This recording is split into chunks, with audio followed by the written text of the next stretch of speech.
Alright guys, so I've been doing a little camera testing with DJI and also doing a little tire testing, trying different moose setup, give you guys some cool information in this video about this one-man film operation that I did and talk a little bit about the tire as well as we go, so let's get into it.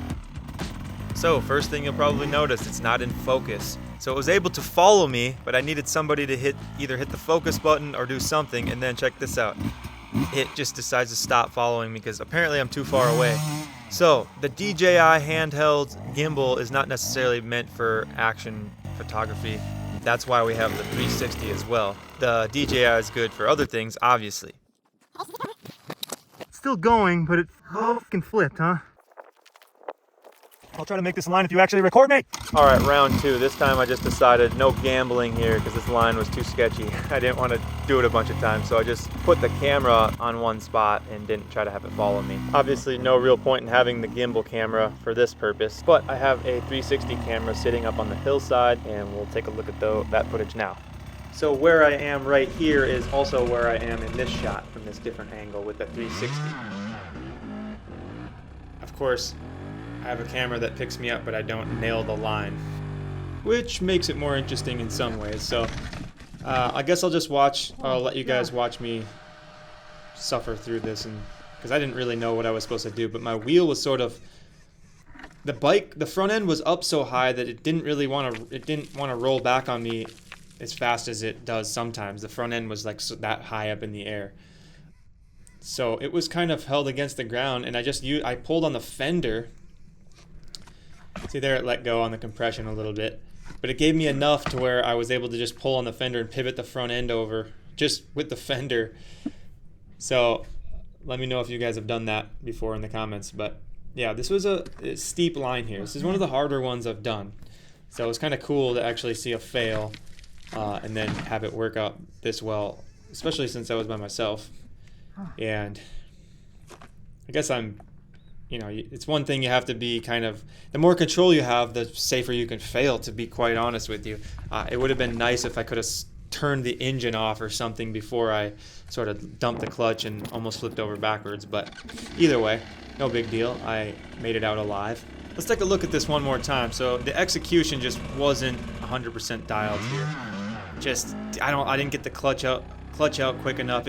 I'm on off camber. That stuff I'm taking off from, you can't accelerate too hard.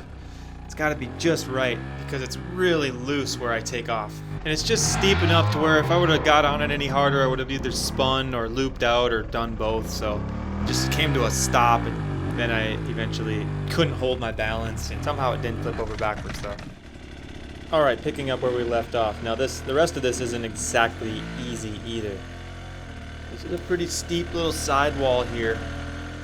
You got to be pretty gentle and careful because there's a lot of stuff right below the surface, and a lot of these rocks crumble underneath the bike pretty darn easily. Sometimes it seems sketchier to get on the bike, but I actually needed to get weight on that rear tire if I was going to get my front end up in this situation. So I don't mind getting off the side of the bike.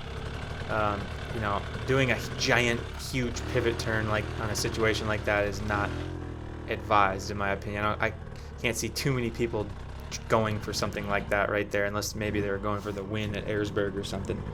And then I don't know about you guys, but I'm always double checking to make sure I'm in first gear or second gear or whatever I want to be in. And watch what I do, how I hop my rear end over here.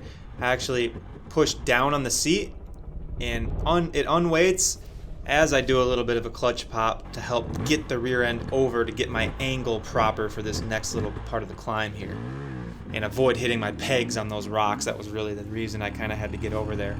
And I don't expect everyone to understand this logic, but I'm always thinking in my head, like, what can gravity and the angles do for me? You have to get the bike to go where it needs to go, and it's a big, heavy machine. So we need to work with the machine and the weight of it and the power of it.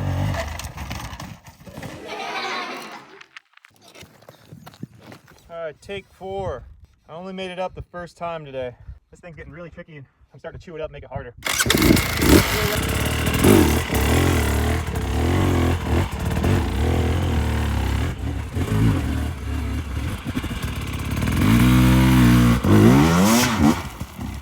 Not gonna lie, I was pretty happy with how that went. Although I had ridden this a few times and had the line sort of dialed in and cleared out of the debris, but it's kind of a hard spot, so I was happy about that. So now I'm starting to set up for that big dog line that I basically came out here to film. There's a couple different ways you can go up this. There's like a couple easier ways, and the easier ways aren't even that easy, to be honest with you. And then we have like just the straight up way from this point, which is probably the most challenging way so far.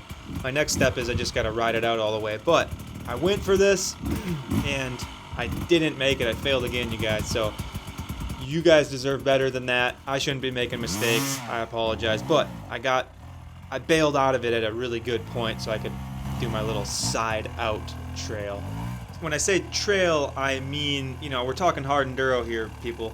Like, this isn't, like one guy in the last video said you use it on the trail and you show yourself on the side of a mountain. So, yeah, this is Hardenduro, guys. This is certain discipline of riding that is awesome. We scale mountainsides.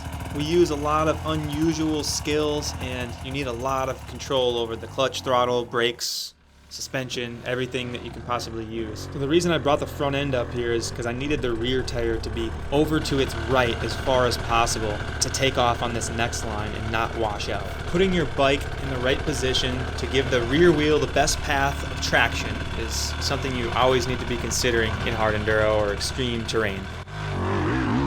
Notice I sort of accelerated with really low RPMs. I don't want to spin. I want the most tractable, low RPMs I possibly can so that I don't break the rear tire loose and wash the rear end out. Now this is sort of a gnarly line, but I'm going to fast forward through it because it's not really the line I came out here to do it.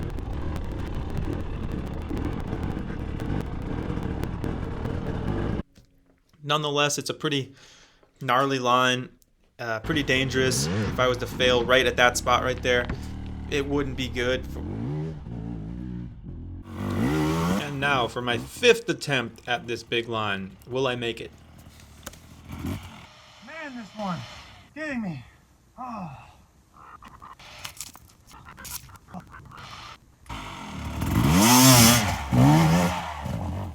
So that run was pretty good. I was pretty happy with that, but check out how the dirt moves here. I can't let the rear wheel spin right away when I take off, otherwise that big loose pile just goes down farther.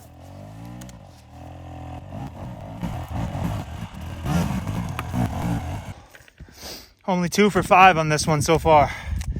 Got to try to make it 3 for 6.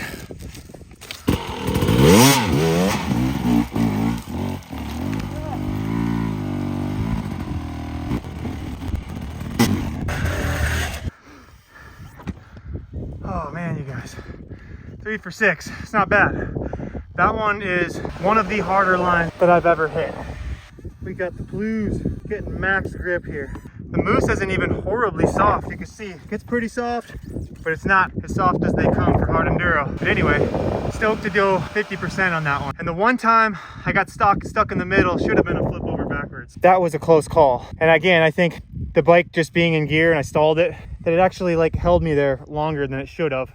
And the bike was upright so much that it wasn't losing compression and rolling backwards. Sometimes you can get like 5-10 seconds to get the front end to come over without your foot on the brake or anything. Blues, tough one, Spec B. Trying not to sit and spin because I want to make it last and just see how much good technique I can use. I think for just practicing, I'll probably get their like more medium compound, the Grand Prix. I'm gonna try that one. See how long we can make that tire last. So I got some more products that we're gonna be testing soon as well that I think you guys will like. But again, whether it's the swing arm guards, sprockets, the Dirt Trick sprockets that I'm gonna put on here. This isn't the Dirt Tricks yet. Probably tried the Crosslink chain guide when that comes out.